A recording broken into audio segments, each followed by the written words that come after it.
Today's guest, Ian Butler, professional fighter, grappler, and the founder and head coach at Silverback Wrestling Club, is a super inspiring story. And it's not very often that shortly after I record a podcast that the very topics that we talk about quickly come out in the news and reinforce everything that we discussed. This is a super inspiring story, and I really love everything that Ian is building. So make sure you go and support him. And if you're enjoying this conversation, please give me a like, follow. Always appreciate everyone's subscriptions and comments because it's what helps me thrive and continue to put out this content. Really looking forward to having some big news dropping soon too. Now, Ian Butler, let's get it.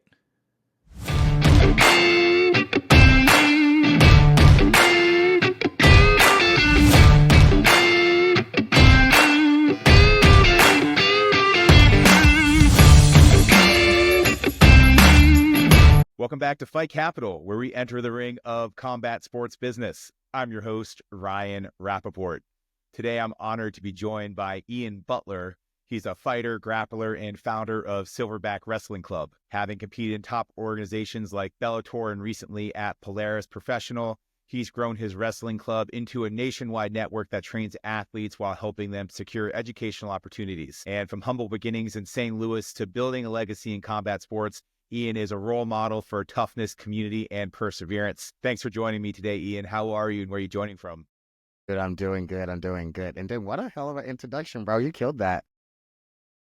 Thanks, man. Yeah, I'd say if anything, that's like, I think the one thing I'd bring is some good intros. Like, I get that a lot, man. So I appreciate that. Thank you. It was dope. It was dope. Yeah, man. I'm good. I'm at hanging out in my office at Silverback headquarters in Anaheim, California. So living a good life, man. Just about to start another day. Trained this morning. About to run classes later on tonight. And then, yeah, that's it, bro. So, yeah. Well, I appreciate you hopping in on the call here. I mean, talking about Silverback Wrestling Club, you just started that with 4 students, but you've been able to grow into this national brand. And I know you put a bunch of top tier level wrestlers out into the community, but talk to me a little bit about some of the strategies that have been important for you to scaling that business while maintaining the core values there.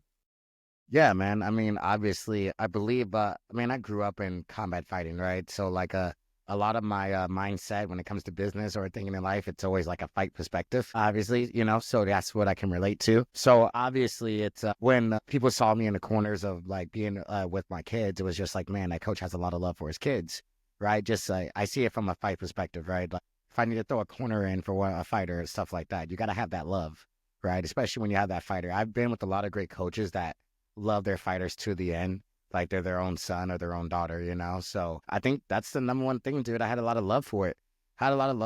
Yeah, I had 4 students. I paid for everything, did not make a dime for years, bro, before even thinking about where we're at today or how I'm sitting in my office today. It was just the love of the game. The love of the game took over. And then I just learned along the way, right? Learned business, stuff like that.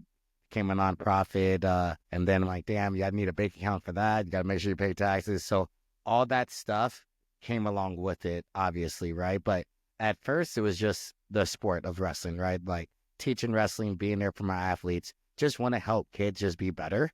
That's the main focus and guideline. And then now, obviously, like having a business that pays my family bills and pays for my livelihood of what we do.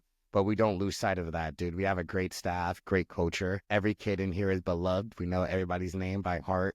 I think that's the key value. We love what we do. It's really easy to go to work every single day when you love what you do. Yeah, man. Well, on top of that, too, you've been really successful in securing sponsorships during your career. And I even just saw the shout out that you gave to Jocko Fuel for outfit gym. And I don't know if Mindset Mike had anything to do with that, but can you guys talk to me a little bit about how you approach building these long-term partnerships with brands and other entities, and what advice would you give to athletes or gym owners? Yeah, man. Honestly, I started just on my own, right? Like I said, it was just building my career first, right? So I had to build my career first to help others. And then I went into a business approach when it came to like Silverback and a brand, right? I start merging the two. If you want me, you got to have that.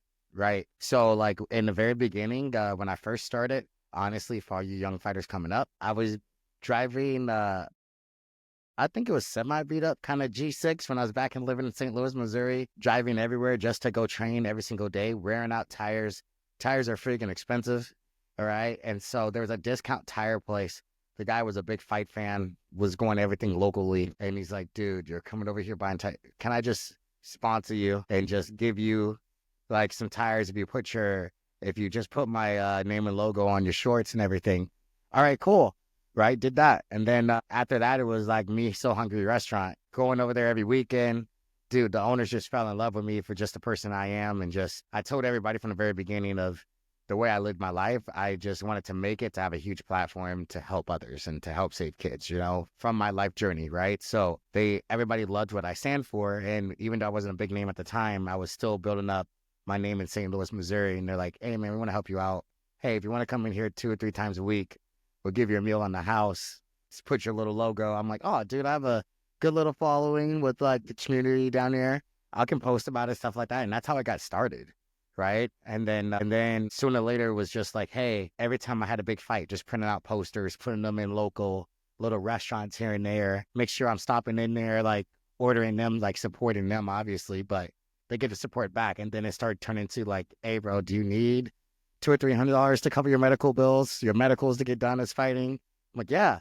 Yeah, I do. Hey, Ian, can we give you $250 to help buy food while you're on that flight going over to your fight and stuff like that? So it started off like that. It was just little small things, but those small little companies, man, where I started, like St. Louis Rentals, Discount Tires, still have a great relationship with them throughout the day, even though I'm getting big major ones now, right? The talks are pretty much the same. It's just my name got bigger, obviously. My value got a little bit bigger because how many people I can reach out to. So I can ask for bigger numbers now. So I know my value, So that's the only thing that's a little bit more different now. But it's just the same talks. Like the same way I treat a major sponsor that I have, it's the same way I treated Discount Tires. I still give them the love. I still text them. I still do that. I'm extremely personable. I just never change who I am, It's just my reach is a little bit more bigger now than what it was before. Yeah, man, and crazy coming from St. Louis, where there's been so many amazing wrestlers, whether it's like Tyron Woodley, Charles Energy Johnson, just all Yeah. the big guys coming out of there. Talk to me a little bit about how your experience competing globally in these plans for the clinic tours that Silverback's doing. Do you see those opportunities to expand Silverback Wrestling internationally, or are you just focused solely on the U.S. growth? No, it's going to go internationally. Like, once I have some bearings and some grounds, like it's probably going to happen 2025 for sure. Because like I'm literally about to announce my little global seminar tour that I'm going to do this year for sure. My first stop is Hawaii. I just got booked for Maui. Even though it's part of the United States, it ain't easy to get to, So like so it's going to start there. And then I am going to do a UK tour for sure. And then when you keep on just doing tours, keep on doing stuff like that, the more hands you shake, obviously, the more deals you make. Yeah. And then people need wrestling. People need that. And then what we stand for in our organization, a lot of people want that, man. So like, it's just adding that value to their business is the right move, just because like we're on the limelight, we stand for good. We have a bright spot on us, and anybody will want to put their in their gym and their foundation for sure. Yeah, well, I mean, one of the other things, I mean, just the way you're out there helping kids, and I've listened to some of your other interviews where you've mentioned government funding, getting help for the kids in need. How do you align those business goals with creating that positive social impact in underprivileged communities? Yeah, man. I just don't think a lot of people talk about it. I think people are always about like business, money, money, money, money, which isn't the wrong thing because you got to pay your bills for sure. But right away, that was a core value. We are a nonprofit. You can't just I think people are just scared to talk about it, honestly, and then, I love talking about what I went through in my life. I wouldn't be the fighter I am today if I didn't go through those things. Right. And I use those approach in business. The more mentors I get in business, I'm just starting to realize it's pretty much like a fight, pretty much like you get knocked down, you fail, you get back up. I'm like, damn, bro, it's just like fighting, So, and then just remembering my core values of like, my core value is we will always help somebody out, and there will not be a financial burden to helping a kid out at all, right? And then obviously we teach them like, hey, you need to value something, right? You just can't like, hey, do we have scholarships? Of course, right? We have a couple. But if you're a parent that's like, oh, I can afford it, but it's just this and this, talk to us, see what you can afford so you don't lose the value of it. I don't care if it's $25. I don't care if it's 30, but it needs to be something, so you can appreciate it a little bit more when you show up every single day, right? I think that's way more successful than just giving somebody a full ride, It's just little stuff like that. And then if they are a scholarship kid and they are doing that, we put them to work, bro. We have a front desk. All right. You're the one that's sweeping the mats. You're the one that's doing all those things. I would not, because I was that kid growing up, we couldn't afford a lot of things, but I was good. So I started to learn that, hey, man, if I'm good, right, I get to sleep in a hotel every single night and I warm bread and wake up and eat the breakfast, intercontinental breakfast, which I didn't have at home, right? I can get these rewards if I actually just grind and just be good at what I'm doing, right? I get these opportunities. So I learned that at a very young age. And that's what we're trying to teach these kids at the same time, right? Like, hey, even though your parents or whatever financial situation you're in, right? People get sensitive about it, but we're in it, right? But hey, we're here to help, but we're going to teach you value, right? So, hey, the more you're putting up in the classroom, the more you're doing good here, the more you're helping, we can help you get there, right? It's just plain and simple as that. Yeah, man. And I think that mindset from crossing over from an athlete as a competitor into the business world is something that actually a lot of competitive combat sports athletes struggle with, to find that transition after their combat sports career. I mean, as you wrapped up your actual MMA career, you had some great wins, but not everyone kind of ends on that high note. And I'm just, what curious, just more curious here, like, what lessons have you learned along the way about balancing the roles of an athlete, coach, and a business leader? Yeah, they're all it's crazy. Even though they're different, they're almost all in line with each other.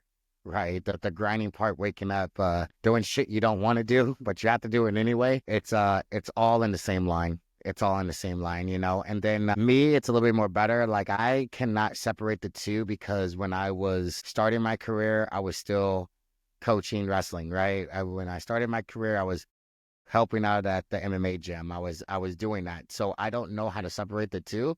Two in hand comes like it's just natural for me, and also makes me a better athlete because I can relate. Right, I know what they're going through. I know what the fears they're going through before stepping on the mat. I know the mental demons that they're going through. Just working over those hurdles, telling them, hey, it's okay. Just keep stacking days, keep stacking days. Same thing in business. Same thing is almost the same thing, pretty much. So it honestly made me the person I am today.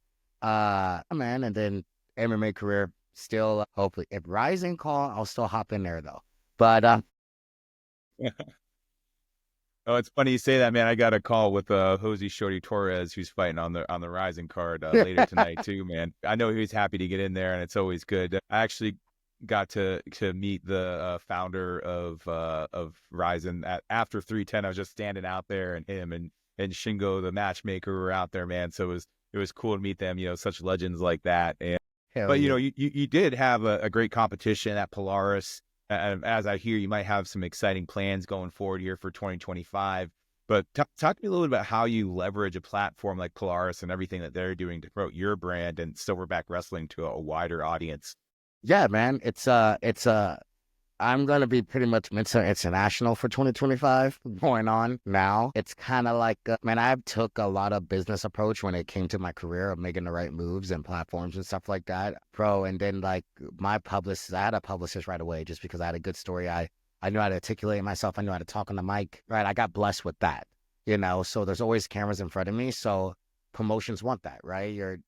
The word promotion it's in the word. You got to promote. You have to promote the fight, right? And they know I get a lot of eyes. That's why I got a lot of big situations of being on the top 10, top 2 Bellator cards in history, right? That's why I got the Who's Number One deals, like right. I got the Polaris deals, right? And then yeah, man, internationally, like my name sells over there too. So like it was talking to them because I add value to the card, no matter what, right?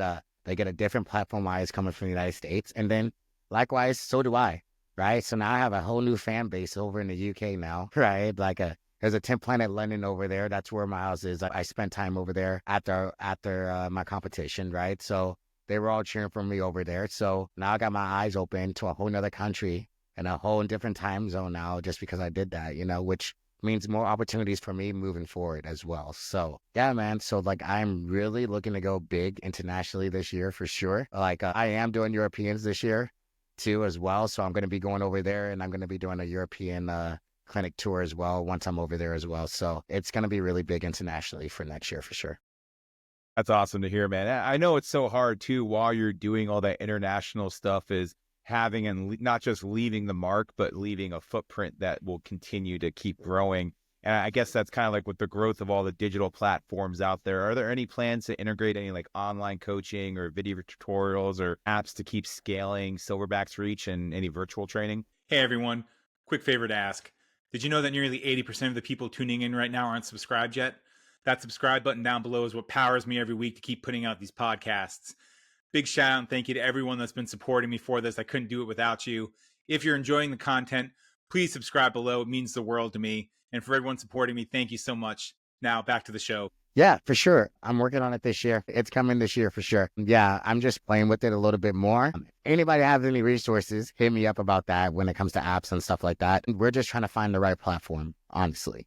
So just to do it, either we have to do it ourselves, so I'm not sure how to do it ourselves, but it's definitely coming, right? Our website's definitely going to change. We're going to have online subscriptions to view classes and everything else. So it's going to be very big this year.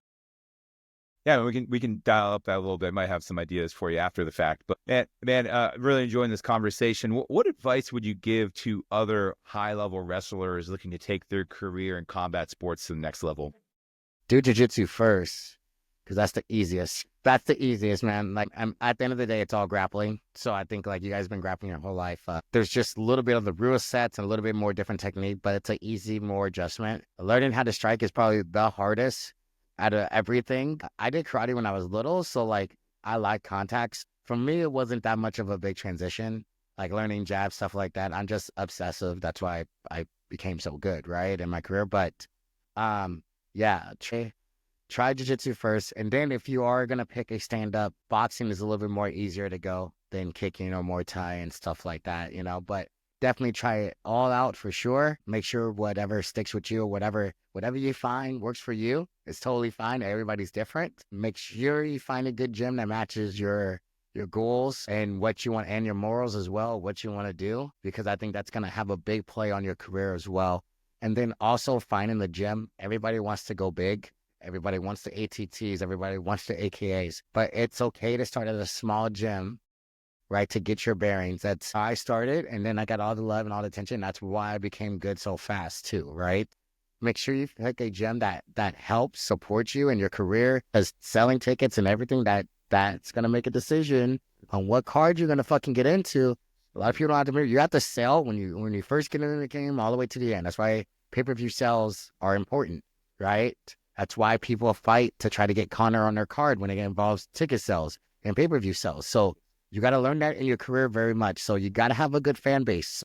The smaller the gym, the better, because you can be more personable, right? They can come out and support you. You can have 60 or 50 people in the stands. Promotions are going to see that, and your number and your value is going to rise a little bit more. So that's definitely my advice. And do not rush it. Enjoy the journey. Make sure you have fun with it at the end of the day.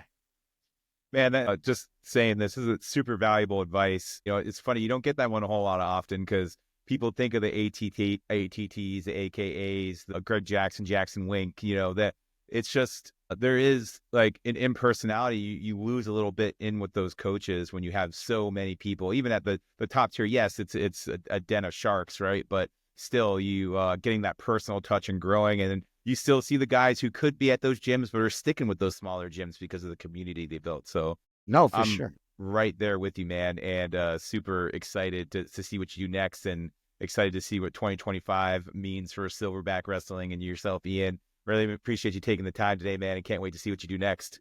Yeah, thank you, man. I really appreciate it. And then speaking of that, my sponsors, Jocko Fuel, make sure you go buy a can. All right. So we got some big news for them coming for 2025 as well. E-Ride, Electric Bikes, thank you. Violent Gentlemen, Classic Tattoo.